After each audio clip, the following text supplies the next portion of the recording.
Welcome to the Daily Plunge. We are in Paul's second letter to the Corinthians, chapter 11, starting at the second half of verse 21, going through verse 33. Now, Paul says, so what anyone else is going to boast about, I'll dare to boast about too. Sure, I'll play the fool. They're so wonderful. And they say, well, they're Hebrews, they're Israelites, they're Abraham's descendants, as though that's their resume, their pedigree. The thing is, the way they understand that is that they are under the law, that they are obligated to be self-righteous, right? And for Paul, being a Hebrew and Israelite Abraham descendant is about being under the promises of God. And Paul says, they can boast all they want. Are they servants, ministers of Christ?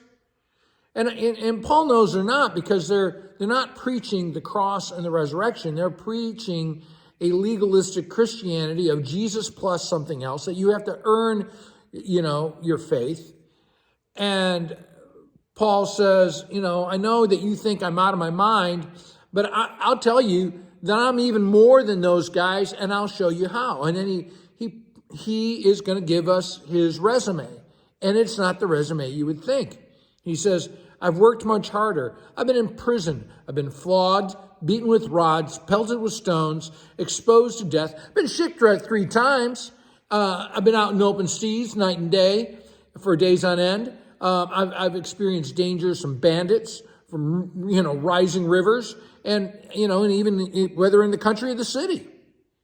And his point is that I am suffering for the gospel just as Jesus did.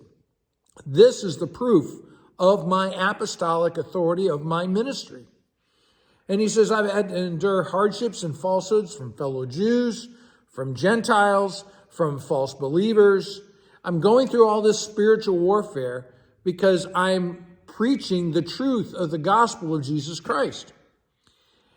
And he says, again, the proof of my ministry is that I labor and toil, gone without sleep and food. I've been cold and I've been naked. I'm doing everything I can to share the gospel, because as he says, besides all these physical inconveniences, is the spiritual warfare that he's struggling with, that the pressure of concern he has for all his flock, for all Christians.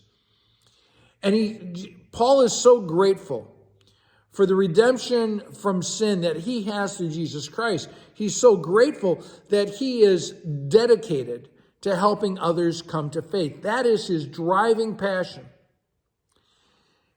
And you think about that today, what struggles do Christians face in the United States?